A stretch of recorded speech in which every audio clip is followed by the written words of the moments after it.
Clap. Bonjour à tous et à toutes fans de cinéma, c'est SRZ et bienvenue sur la chaîne du Cinéphage pour cette toute nouvelle vidéo qui va cette fois-ci concerner les sorties cinéma et SVOD du mois de mai 2023 et sorties DVD du mois d'avril 2023. Et comme d'habitude, tous les films ne seront pas développés dans cette vidéo, il ne va s'agir que des plus importants selon moi. Alors, comment s'est passé vos vacances d'avril? Êtes-vous prêts pour la reprise des cours jusqu'à cet été? N'hésitez pas à répondre en commentaire à cette question pour le référencement. Et est-ce que vous attendez toujours mes critiques cinéma? Non, parce que là, on va pas se le cacher, j'ai déjà vu une trentaine de films et on arrive déjà à la moitié de l'année sans vidéo critique, il y a plus de chances de voir What the Cut 38 arriver que mes critiques. Aussi vraiment désolé pour la voix un peu cassée, parce que je reviens des 35 ans du Grand Rex et du marathon Seigneur des Anneaux où tout le monde a crié et c'était incroyable. Vous inquiétez pas, il y aura un vlog dans à peu près un mois. Au programme du jour, du cinéma partout, en veux-tu, en voilà, bien que la fin du mois sera très calme, vous allez voir. Lumière moteur ça tourne, action, et commençons tout de suite avec les sorties cinéma et SVOD.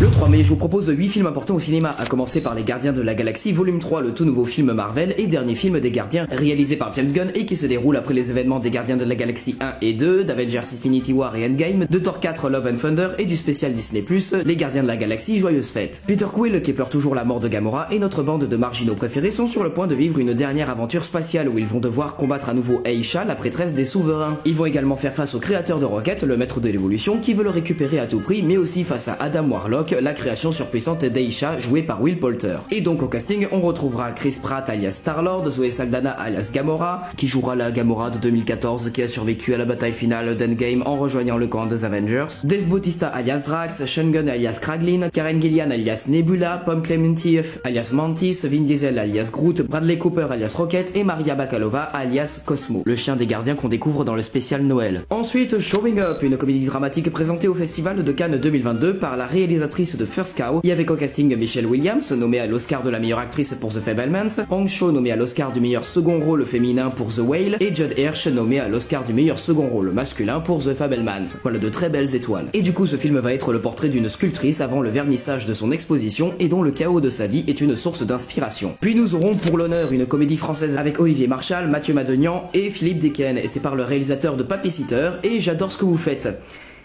Voilà, si le film d'avant c'était du poulet, là il a dû être gavé dans un contexte de grippe aviaire. Après je dis ça, j'ai pas vu le film, hein, j'espère que ça s'est pas produit. Bref, deux villages du sud de la France, Troquepont sur Tescou et Tourtour-les-Bains, se livrent une impitoyable guerre symbolisée par un match entre les deux clubs de rugby. Alors oui, c'est pas un match de club de rugby, mais ce genre de guerre de village, ça me rappelle un truc. Et alors que Troquepont a incontestablement pris l'ascendant, l'arrivée inattendue de demandeurs d'asile va changer la donne pour le 100e match. On continue avec La Marginale, une comédie road movie française dans laquelle Michel, SDF joué par Corinne Maziero, vit à l'aéroport d'Orly, vaguant entre les différents halls. Elle y croise régulièrement Théo, jeune balayeur à l'aéroport, et atteint d'un handicap mental, il vit chez sa tati qui le surprotège. Mais un jour, Michel fait une découverte des plus inattendues qui l'amène à convaincre Théo de la conduire dans sa voiture sans permis jusqu'à Lisbonne pour retrouver son fils. Juste après, La Gravité, un film d'action fantastique français dans lequel un mystérieux alignement des planètes embrase le ciel et inquiète tous les habitants d'une cité, et une bande d'adolescents, les Ronins, règnent en maître sur cette cité et voient cet événement planétaire comme la possibilité d'une nouvelle ère. Daniel, Joshua et Christophe,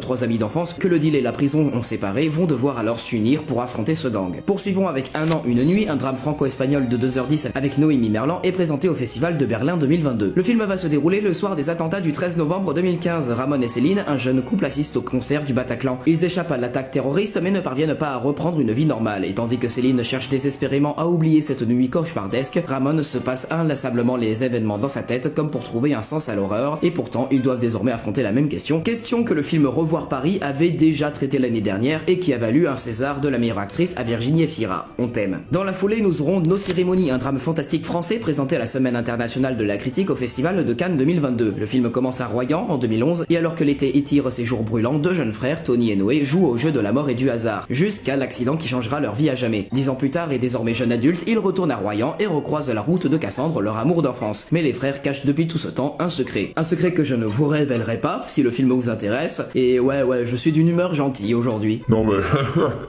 6 boules en chef quoi. Et enfin, Disco Boy, un drame franco-italien qui a remporté le prix d'Ours d'argent de la meilleure contribution artistique au Festival de Berlin 2023. Prêt à tout pour s'enfuir de la Biélorussie, Alexei rejoint Paris et s'engage dans la Légion étrangère. Il est envoyé au combat dans le delta du Niger où Romo, jeune révolutionnaire, lutte contre les compagnies pétrolières qui ont dévasté son village. Mais si Alexei cherche une nouvelle famille dans la Légion, Romo s'imagine être danseur, un disco boy, et dans la jungle, leurs rêves et leur destin vont se croiser. Mais vous aurez aurez aussi Temps mort, Rêve, Trenkeloken partie 1 et 2, Le Panthéon de la joie, Jodie et Les âmes perdues. Mais je vous propose le même jour un film important sur Amazon Prime Video et il s'agit de La Graine, une comédie franco-belge avec Stécie Martin, François Damiens et Pablo Poli, dans laquelle Lucie et Inès s'aiment et veulent un enfant, mais après 5 tentatives de PMA, elles partent pour un ultime essai en Belgique. La PMA, c'est l'assistante médicale à la prévention, ça sert aux couples qui ont envie d'avoir des enfants, mais parce qu'ils sont homosexuels, stériles ou pour d'autres raisons, ne peuvent pas en avoir. Et donc ça peut être une insémination artificielle ou une fécondation in vitro. Voilà, je sais, ça fait bizarre, mais c'était le moment parfait pour ressortir mes compétences de bac scientifique pour vous donner des infos sérieuses. Non mais j'y crois pas.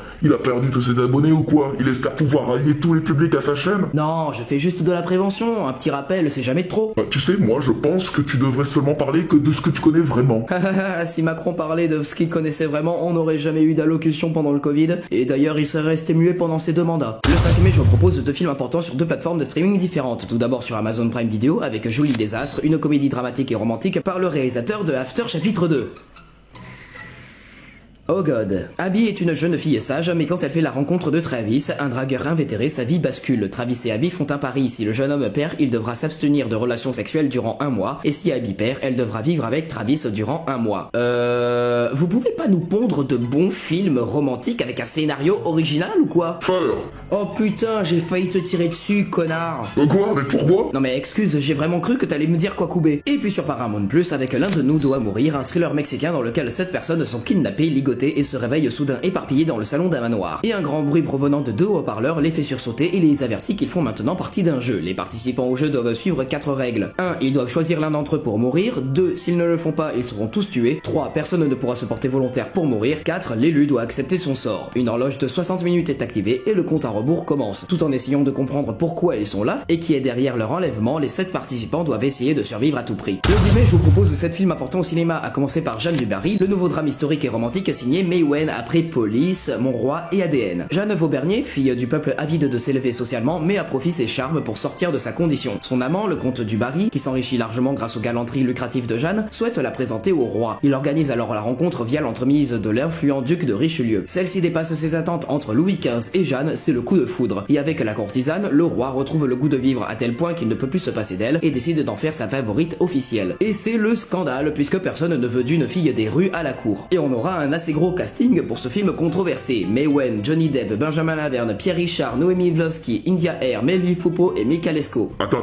pourquoi tu dis que c'est un film controversé? Il est même pas sorti. Alors déjà commençons par Johnny Depp qui revient sur les projecteurs du cinéma après son procès contre Amber Heard sous fond d'accusation de violence conjugale et de diffamation. Et puis sur le tournage du film, on a rapporté un caractère assez chaotique. Et puis nous avons le cas May Wen et ses réflexions antiféministes. Mais attends, mais c'est une femme, je comprends pas pourquoi elle ne serait pas féministe. Elle a méprisé les féministes de MeToo en mode not all men. Elle trouve que Polanski a mérité son César pour J'accuse. Elle a qualifié de honteux l'attitude de Adèle Haenel qui a quitté la cérémonie à ce moment-là. Et elle a craché au visage du directeur de publication de Mediapart dans un resto pour avoir publié des témoignages de plusieurs femmes accusant Luc Besson d'agression sexuelle, à savoir que Luc Besson est l'ex-mari de May Wen et qui sont restés proches. Je continue ? Non, c'est bon, on peut passer à la suite. Ensuite, Hawaii, une comédie française par la réalisatrice de Tout nous sourit et avec un gros casting. Bérénice Bejo, Élodie Bouchez, Émilie Kahn, Ayadara, Pierre Deladonchamp, Nicolas Duvauchel, William Lebguil, Manu Payet et Thomas Simeka. Le film se déroule le 13 janvier 2018 et à 8h07, une alerte au missile balistique sème la panique sur l'île de Hawaï. Persuadés qu'ils vont mourir, des amis venus passer leurs vacances en bande se disent ce qu'ils n'ont jamais osé s'avouer. Mais quand ils réalisent qu'il s'agit d'une fausse alerte, il est trop tard pour revenir en arrière et les grosses embrouilles explosent. Puis nous aurons le principal, une comédie dramatique française avec Yolande Moreau et où Roche Dizem joue le rôle de Sabri Lalali, principal adjoint d'un collège de quartier, prêt à tout pour que son fils, sur le point de passer le brevet, ait le dossier scolaire idéal. Il va donc donner à son fils l'accès aux véritables copies du brevet au risque de détruire sa propre carrière. On continue avec Le cours de la vie, une comédie dramatique française dans laquelle Noémie retrouve son amour de jeunesse, Vincent, dans l'école de cinéma dont il est désormais directeur. Et à travers une masterclass hors norme, elle va apprendre à Vincent et ses élèves que l'art d'écrire un scénario, c'est l'art de vivre passionnément. Et au casting, on retrouvera Géraldine Nakache. Juste après, L'Exorciste du Vatican, un film fantastico-horrifique inspiré des véritables archives du père Gabriel Amorce, exorciste en chef du Vatican et campé par un Russell Crowe qui enquête suite à la découverte terrifiante d'un jeune garçon possédé. Ces investigations le mèneront à dévoiler une conspiration séculaire que le Vatican a désespérément tenté de maintenir dans l'oubli. Poursuivons avec War Pony, un drame américain de 2 heures qui a remporté 2 prix au Festival de Deauville 2022 et la Caméra d'Or au Festival de Cannes 2022 tout en étant aussi dans la sélection Un certain regard. Et dans ce film, 2 jeunes hommes de la tribu Oglala Lakota vivent dans la réserve de Pine Ridge dans le Dakota du Sud. Bill, 23 ans, cherche cherche à rejoindre les deux bouts à tout prix. Mato, 12 ans, est quant à lui impatient de devenir un homme. Liés par leur quête d'appartenance à une société qui leur est hostile, ils tentent de tracer leur propre voie vers l'âge adulte. Et enfin 99 Moons, un drame romantique suisse dans lequel Binya, sismologue de 28 ans, veut tout contrôler jusqu'à ses jeux érotiques où elle domine ses partenaires. Frank, 33 ans, lui travaille de nuit dans des clubs où il s'évade dans les paradis artificiels et les relations sans lendemain. Et ces deux mondes que tout oppose entrent en collision, puis s'unissent entre attraction sexuelle et désir de liberté, déclenchant une folle histoire d'amour qui s'engraine sur 99 lunes. Mais vous aurez aussi le prix de la vérité, l'histoire vraie de Graham Staines, Orso, Neptune Frost, Kill Dating, Retrouver le chemin, The Wild One, On a eu la journée bonsoir, La révolte nature de la vigne au vert et Sacra, la légende des demi-dieux. Le 11 mai, je vous propose un film important sur Netflix et il s'agit de Que Viva Mexico, une comédie dramatique mexicaine dans laquelle Pancho Reyes, un père de famille issu de la classe moyenne de la société, s'efforce chaque jour de réaliser les aspirations de sa femme Marie et de leurs deux enfants. Jusqu'au jour où son père l'appelle pour lui dire que son grand-père est décédé et pour lire le testament, il faut qu'il soit là. Pancho ne veut rien savoir de sa famille pauvre qu'il a abandonnée à la recherche d'un avenir meilleur, mais sa femme l'encourage à aller découvrir s'il leur a laissé un héritage sans savoir que cela va radicalement changer leur vie. J'en avais déjà parlé dans la vidéo de novembre 2022, mais apparemment, il serait toujours pas sorti, donc voilà, il compte pour ce mois-ci. Le 12 mai, je vous propose 3 films importants sur 3 plateformes de streaming différentes. Tout d'abord sur Netflix avec The Mother, un thriller d'action par la réalisatrice du remake live-action Mulan sorti sur Disney+, et dans lequel une femme assassin jouée par Jennifer Lopez sort de sa cachette pour protéger sa fille qu'elle a abandonnée des années auparavant. Ensuite sur Disney+, avec Le Cratère, un film d'aventure de SF familial dans lequel le jeune Caleb Channing, qui a toujours grandi et vécu sur une colonie minière lunaire, s'apprête à déménager sur une idyllique planète lointaine à la suite du décès de son père. Mais afin de répondre aux dernières volontés du défunt, il s'empare avant de partir d'un véhicule d'extraction et en compagnie de ses 3 meilleurs amis, Dylan, Borney et Marcus, et d'Addison, une nouvelle arrivante tout droit venue de la Terre jouée par McKenna Grace, décide d'explorer un mystérieux cratère. Et enfin sur Apple TV+, avec Style, la vie de Michael J. Fox, un documentaire d'1h30 rassemblant des images d'archives et des séquences scénarisées pour raconter l'extraordinaire histoire de Michael J. Fox avec ses propres mots, l'histoire improbable d'un enfant né dans une base militaire canadienne, devenue une star hollywoodienne dans les années 80. Entre nostalgie et cinéma, le documentaire s'intéresse pour la première fois à l'histoire personnelle de l'acteur et retrace son combat contre la maladie de Parkinson dont il est atteint depuis l'âge de 29 ans. Et avec le soutien exceptionnel de Michael J. Fox et de sa famille, le film raconte entre intimité et sincérité ses triomphes et ses peines pour montrer le combat d'un éternel optimiste contre une maladie incurable, et le documentaire est donc un mélange d'aventure, de romance, de comédie et de drame, et donne l'impression de voir un film avec Michael J. Fox.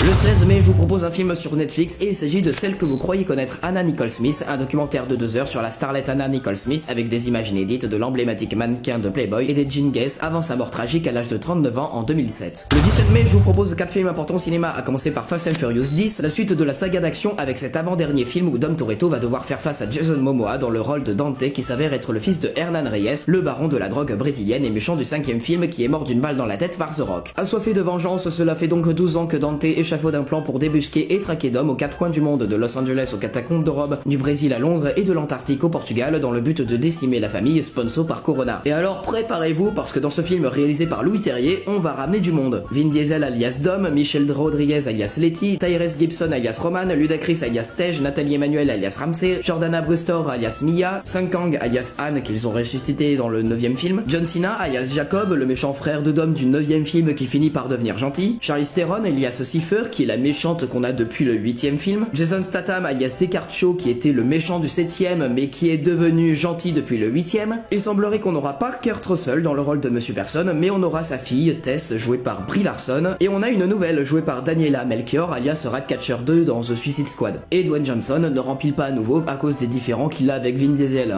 problème d'ego, de comportement, des différends scénaristiques, tout ça. Ensuite, Umami, une comédie dramatique franco-japonaise avec Pierre Richard et dans laquelle Gérard Depardieu incarne Gabriel Carvin, un chef étoilé de grande renommée. Mais lorsque sa santé et sa vie de famille se détériorent, il décide de partir à l'autre bout du monde, direction le Japon, à la recherche d'un chef japonais qu'il avait battu à un concours de cuisine 40 ans plus tôt. Et ce voyage culturel et culinaire va l'amener à faire le point sur sa vie. Puis nous aurons Sublime, un drame romantique argentin présenté au Festival de Berlin 2022 et dans lequel Manuel, 16 ans, est un adolescent comme les autres. Dans sa petite ville côtière d'Argentine, il traîne avec ses amis et sa petite amie, va à la plage et joue de la basse dans un groupe de rock. Une routine parfaite pour un garçon de son âge, mais sa vie se complique lorsqu'il commence à ressentir quelque chose chose de spécial pour son meilleur ami Felipe. Et enfin, L'Arbre à Vœux, un film d'animation australien dans lequel tous les animaux vivent en harmonie dans la cité sanctuaire, protégée par un arbre à vœux sacré, ce qui les maintient à l'abri des dangers du monde extérieur. Kerry, une jeune opossum, rêve d'aventure et alors qu'elle a égoïstement mis en péril la paix qui y régnait, elle doit traverser les terres sauvages entourant la cité sanctuaire pour réparer les dégâts qu'elle y a causés. Elle va notamment devoir combattre l'extinction qui menace les habitants de la cité et tenter de sauver les siens. Mais vous aurez aussi Ramona fait son cinéma, L'Homme debout, Monsieur Constant, Tokyo Stories et Souffle bleu. Mais je vous propose le même jour deux films importants sur Netflix, à commencer par Double Vice, un thriller hollandais dans lequel deux amis se servent mutuellement d'alibi pour s'éclipser le temps d'une aventure extra-conjugale, mais le stratagème vole en éclats lorsque l'une d'elles disparaît vraiment. Et puis nous aurons Fanfiction, un drame polonais dans lequel deux élèves de lycée nouent une relation intense et surmontent les épreuves rencontrées dans la quête et l'expression de leur véritable identité. Le 19 mai, je vous propose deux films importants sur deux plateformes de streaming différentes. Tout d'abord sur Netflix avec Catal des fruits mal défendus, une comédie dramatique policière indienne dans laquelle l'enquête d'une flic prend une tournure inattendue alors qu'elle cherche à découvrir la vérité lorsque deux fruits du jacquier disparaissent du jardin d'un politicien. Oui, on parle d'une enquête de flic sur des fruits disparus. Vous êtes bien dans un film indien sur Netflix, bonjour. Et puis sur Disney+, avec Les Blancs ne savent pas sauter, un remake de la comédie culte des années 90 avec Woody Harrelson et Wesley Snipes. Ici, Jérémy est une ancienne star du streetball dont les blessures successives ont définitivement mis fin à sa carrière. Kamal, lui, est un joueur prometteur qui a de lui-même compromis son avenir dans le sport. Jonglant entre relations précaires, pression financière et conflits internes, les deux ballers, de prime abord foncièrement différents, vont peu à peu découvrir qu'ils ont bien plus en commun qu'ils ne l'imaginaient. Le 23 mai, je vous propose un film important sur Netflix et il s'agit de Victime Suspect, un documentaire dans lequel la journaliste d'investigation Ray de Léon parcourt le pays pour découvrir et examiner un schéma choquant. Des jeunes femmes disent à la police qu'elles ont été agressées sexuellement, mais au lieu d'obtenir justice, elles sont accusées d'avoir fait une fausse déclaration, arrêtées et même emprisonnées. Le 24 mai, je vous propose 4 films importants au cinéma, à commencer par La Petite Sirène, le remake live-action Disney du film d'animation de 89. Ariel, la benjamine des filles du roi Triton, est une jeune sirène belle et fougueuse dotée d'un tempérament d'aventurière. Rebelle dans l'âme, elle n'a de cesse d'être attirée par le monde qui existe par-delà les flots. Mais au détour de ses escapades à la surface, elle va tomber sous le charme du prince Eric, et alors qu'il est interdit aux sirènes d'interagir avec les humains, Ariel sent pourtant qu'elle doit suivre son cœur. Elle conclut alors un accord avec Ursula, la terrible sorcière des mers, qui lui octroie le pouvoir de vivre sur la terre ferme, mais sans se douter que ce pacte met sa vie et la couronne de son père en danger. Et oh mon dieu, y a rien qui va en fait. Presque rien. Elle est belle, je n'ai rien à dire pour le moment, elle chante bien dans les trailers, et je trouve cool que Ariel soit noire. Melissa McCarthy en Ursula, je suis prêt à kiffer aussi. Mais les effets spéciaux, mais c'est dégueulasse. Et vos animaux hyper réalistes, carrez-vous dans le cul, qu'est-ce que vous avez fait à mon polochon? Non, par contre, une petite chose, c'est quoi cet oiseau sous l'eau là? C'est pas réaliste? Si. C'est un fou du bassin qui est très à l'aise dans l'eau et arrive à nager pour pêcher les poissons. Ça demande une petite recherche sur internet pour savoir ça, sauf si comme moi vous êtes un amoureux des créatures marines et donc des documentaires sur eux, et qu'une partie de ces documentaires montre forcément les oiseaux marins pêcher des poissons. Non sérieux les gens sur Twitter, faudrait ouvrir un livre sur les animaux à un moment, histoire de vous renseigner. Y a pas que des mouettes comme oiseaux à la mer. Et on en revient au débat de parler seulement de ce qu'on connaît vraiment. Oui, bon là je suis d'accord avec toi Anonymous, mais parce qu'il y a pire à critiquer que ce choix-là qui a été réfléchi. Ensuite, les Chevaliers du Zodiaque, une adaptation en prise de vue réelle du célèbre manga japonais dans lequel Seiya, un adolescent au caractère bien trempé, a l'habitude de participer à des combats pour gagner de quoi survivre dans la rue tout en cherchant sa sœur qui a été enlevée. Durant un combat, il puise involontairement dans des pouvoirs mystiques insoupçonnés et se retrouve propulsé dans un monde où il rencontrera des chevaliers en armure, tirant leur puissance d'un entraînement magique ancestral, et Athéna, une déesse incarnée qui a besoin de sa protection. S'il veut survivre, il devra affronter son destin et tout sacrifier pour prendre la place qui lui revient parmi les Chevaliers du Zodiaque. Le film live action est mis en scène par le polonais Tomasz Baczyński, producteur de la série The Witcher sur Netflix. Et au vu des dernières infos venant d'Henry Cavill quant à la gestion de la série par les producteurs, eh bien on va croiser les doigts pour que le gars soit plus fan des Chevaliers du Zodiaque que pour Gérald de Rive, hein. Et dernière chose, comment Sean Bean a pu atterrir là-dedans, le pauvre? Puis nous aurons Omar la Fraise, un drame français présenté en séance de minuit au Festival de Cannes 2023 et dans lequel Omar, plus connu sous le nom d'Omar la Fraise, est un bandit à l'ancienne joué par Reda Kateb et contraint à la cavale en Algérie, il vit de petites magouilles accompagné de son illustre acolyte Roger joué par Benoît Magimel. Mais après avoir régné sur le milieu du banditisme français durant des décennies, ils doivent ensemble accepter leur nouvelle vie alors qu'ils n'ont vécu jusqu'à présent que dans la débauche et la violence. Et enfin, L'amour et les forêts, un drame romantique français présenté dans la sélection Cannes première au Festival de Cannes 2023 et qui est une adaptation du roman de Eric Reinhardt. Quand Blanche croise le chemin de Grégoire, elle pense rencontrer celui qu'elle cherche. Les liens qui les unissent se tissent rapidement et leur histoire se construit dans l'emportement. Le couple déménage, Blanche s'éloigne de sa famille, de sa sœur jumelle et s'ouvre à une nouvelle vie. Mais fil après fil, elle se retrouve sous l'emprise d'un homme possessif et dangereux. Et au casting, on retrouvera Virginie Efira et Melville Poupeau. Mais vous aurez aussi L'odeur du vent, Face cachée, La Maleta et Paul Armangette au pays des merveilles. Mais je vous propose le même jour deux films importants sur Netflix, à commencer par Il ne pense vraiment qu'à ça, une comédie allemande dans laquelle Charlie et Paula tentent de passer le cap du lycée tout en gérant de nouvelles pulsions embarrassantes et des sentiments très gênants qui menacent leur belle amitié. Et puis nous aurons La chair de sa chair, un film dramatique et d'action polonais dans lequel Nina, une ancienne agent spéciale, dépoussière ses talents meurtriers pour récupérer le fils qu'elle n'a jamais connu qui se fait kidnapper. Le 16 mai, je vous propose 2 films importants sur Netflix, à commencer par Blood and Gold, un film dramatique et d'action allemand se déroulant à la fin de la Seconde Guerre mondiale et dans lequel un déserteur allemand prêt à tout pour rentrer chez lui se retrouve aux prises avec des SS à la recherche d'une cargaison d'or. Et puis nous aurons Tin et Tina, un thriller horrifique espagnol d'après le court-métrage de Rubinstein et dans lequel des jumeaux orphelins sont accueillis dans un couvent où ils reçoivent une éducation stricte et bientôt ils sont adoptés par un jeune couple. Et au casting, on retrouvera Remy Lorente alias Denver dans la série Netflix La Casa de Papel. Le 31 mai, dernière date, je vous propose 5 films importants au cinéma, à commencer par Spider-Man Across the Spider-Verse, la suite tant attendue de Spider-Man Into the Spider-Verse sorti en 2018 et qui a révolutionné le monde de l'animation en bien. Après les événements du premier film, Miles Morales, qui vit sa vie de super-héros, devra se rendre dans le Spider-Verse pour protéger son monde. Accompagné de Gwen Stacy et de Miguel O'Hara, le Spider-Man de 2099, il découvrira le monde de différents Spider-Man et devra faire face à de nombreux dangers. C'est pas les mêmes réalisateurs que le premier, mais don't worry, Phil Lord et Chris Miller restent toujours scénaristes. Voilà, donc le banger arrive, ne vous inquiétez pas. Ensuite, Renfield, une comédie horrifique réalisée par Chris McKay, à qui l'on doit Lego Batman le film et The Tomorrow War. Et dans cette nouvelle version moderne du mythe de Dracula, Renfield est l'assistant torturé du maître le plus narcissique qui ait jamais existé, Dracula. Renfield est contraint par son maître de lui procurer des proies et de pourvoir à toutes ses requêtes, même les plus dégradantes. Mais après des siècles de servitude, il est enfin prêt à s'affranchir de l'ombre du prince des ténèbres, à la seule condition qu'il arrive à mettre un terme à la dépendance mutuelle qui les unit. Et au casting, on retrouvera Nicholas Hoult dans le rôle de Renfield et Nicolas Cage dans celui de Dracula, bla bla bla. Mais ne dis jamais bla bla bla. Ça va, Anonymous? Ouais, tranquille, j'avais juste envie de sortir une ref que quelques personnes auront et les autres vont se demander si je deviens fou à ton contact. Puis nous aurons Mon père et moi, une comédie américaine où, encouragé par sa fiancée, Sébastien invite son père Salvo, modeste coiffeur italo-américain joué par Robert De Niro, à faire la connaissance de sa très riche et excentrique belle famille durant un week-end prolongé dans leur somptueuse résidence. Et ce véritable choc des cultures se transforme en un concentré édifiant et hilarant de tout ce qu'il faut éviter de faire lors d'une telle rencontre familiale. On continue avec Le Croque-Mitaine, une adaptation d'une nouvelle de Stephen King en thriller horrifique par le réalisateur de Host et qui était un fan footage vraiment très cool. Sadie Harper, une jeune lycéenne, et sa petite sœur Sawyer sont encore sous le choc de la mort récente de leur mère. Dévastés par sa propre douleur, leur père Will, thérapeute de profession, ne leur prodigue ni le soutien ni l'affection qu'elle tente de lui réclamer. Mais lorsqu'un patient désespéré se présente à l'improviste à leur domicile pour demander de l'aide, celui-ci fait entrer avec lui une terrifiante entité s'attaquant aux familles et se nourrissant de leurs plus grandes souffrances. Alors par contre c'est un peu bizarre, c'est un film sur le Baba Yaga et y a pas une seule image avec Keanu Reeves. Oui, c'est parce que c'est un film d'horreur sur le vrai Boogeyman, ce n'est pas un film John Wick. Ouais, on en reparlera quand Neo te rendra visite pendant la nuit. Oui. Attends quoi? Et enfin L'Île Rouge, un drame franco-belge réalisé par le réalisateur de 120 battements par minute, et au casting on retrouvera Nadia Tereskevix. Le film se déroule dans le début des années 70 sur une base de l'armée française à Madagascar où les militaires et leurs familles vivent les dernières illusions du colonialisme. Mais vous aurez aussi l'improbable voyage d'Harold Fry, Sick of Myself, Fleur Pâle, Sparta, Lynch Oz, Comme une vague invincibilité, Au masque citoyenne et De l'eau jaillit le feu. Mais je vous propose le même jour un film important sur Netflix et il s'agit de Mixed by Eri, un biopic comique et dramatique italien se déroulant dans les années 90 et raconte l'ascension de l'empire des frères Fratasio, deux DJ napolitains qui, avec leurs casquettes de compilation piratées, ont marqué toute une époque. C'est maintenant l'heure de voir ce qu'on a eu niveau sortie DVD depuis un mois. Les sorties DVD c'est tout de suite, c'est maintenant, il y a pas mal de choses, voyons ça, let's go.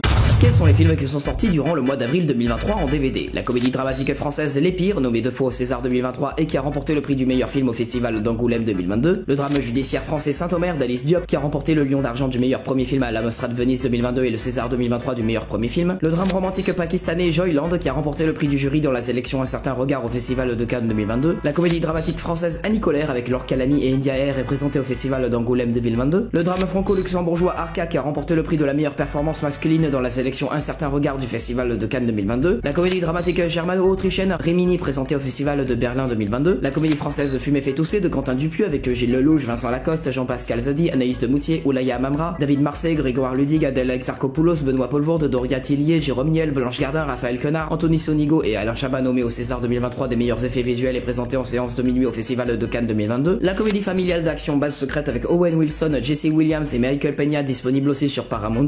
Le drame français Les Engagés avec Benjamin Laverne, Julia Piaton et Hakim Gemili. La comédie familiale et musicale Enzo le Croco avec Shawn Mendes et Javier Bardem. Le biopic dramatique franco-algérien Nos Frangins de Rachid Bouchareb avec Reda Kateb, Lina Koudry, Raphaël Personnaz et Samir Ghesmi, présenté au festival d'Angoulême 2022 et présenté en sélection Cannes Première au festival de Cannes 2022. La comédie romantique française Une comédie romantique avec Alex Lutz. Le drame franco-belge Des Feux dans la nuit avec Anna Girardot. Le drame sud-coréen Les Bonnes Étoiles de Koreeda, présenté au festival de Cannes 2022 où il a obtenu le prix d'interprétation masculine pour Song Kang-ho. Le thriller dramatique et horrifique Watcher, présenté au festival de 2022 et qui a remporté le prix du 30e festival de Gérardmer en 2023. Le drame français Maestro avec Yvan Attal, Pierre Arditi et Miu Miu, présenté au festival d'Angoulême 2022. Le thriller d'action Mayday avec Gérard Butler. Le drame historique Babylone de Damien Chazelle avec Brad Pitt, Margot Robbie et Diego Calva, nommé aux Oscars 2023. Le drame français Le Lycéen de Christophe Honoré avec Paul Kircher, Vincent Lacoste et Juliette Binoche, nommé au César 2023. Le biopic dramatique autrichien Corsage qui a reçu le prix de la meilleure performance dans la sélection Un certain regard du festival de Cannes 2022 pour Vicky Krieps. Le drame romantique taïwanais Days. Le drame franco-tunisien Sous les figues, présenté à la quinzaine des réalisateurs du festival de Cannes 2022. La comédie dramatique française Stella est amoureuse avec Marina Foïs et Benjamin Biolay. La comédie dramatique romantique franco-canadienne Falcon Lake de Charlotte Lebon, nommée au César 2023 et présentée à la quinzaine des réalisateurs du festival de Cannes 2022. La comédie française Mon héroïne avec Pascal Arbillot. Le biopic dramatique Dévotion avec Jonathan Majors et Glenn Powell, aussi dispo sur Amazon Prime Video. Le drame franco-allemand Vous n'aurez pas ma haine avec Pierre Deladonchamp et Camilla Jordana. Le drame français Le tourbillon de la vie avec Lou Delage, Raphaël Personnaz et Isabelle Carré. La comédie dramatique et musicale française Le Petit Piaf de et avec Gérard Jugnot et Marc Lavoine. La comédie dramatique familiale française Tempête avec Pio Marmaille et Mélanie Laurent. Et enfin le biopic musical sur Whitney Houston, I Wanna Dance With Somebody. Et voilà, c'est la fin de cette vidéo rétrospective des sorties cinéma et SVOD du mois à venir et sorties DVD du mois dernier. J'espère que vous avez tout compris malgré ma voix cassée et j'espère que cette vidéo vous aura plu. Et si c'est le cas, vous savez quoi faire, vous likez, vous commentez, vous partagez, vous abonnez à la chaîne et à mes réseaux sociaux. Vous pouvez aussi me soutenir en devenant membre soutien de cette chaîne en souscrivant à un abonnement. Et quant à moi, je vous souhaite un très bon mois de mai. Voilà, ce mois-ci c'est le mois du festival de Cannes, donc bon séjour à ceux qui y vont. Et ceux qui ont un boulot comme moi, eh bien on attendra les sorties de films en salle. Et pour ce qui concerne la chaîne YouTube, préparez-vous, quelques vlogs sont en cours de montage. Et quant à moi, je vais aller prendre une tisane et soigner ma gorge. Sortez prendre l'air, allez au cinéma et n'oubliez pas votre joie de vivre. C'était Esprit Z et vous étiez sur la chaîne du Cinéphage. Coupé.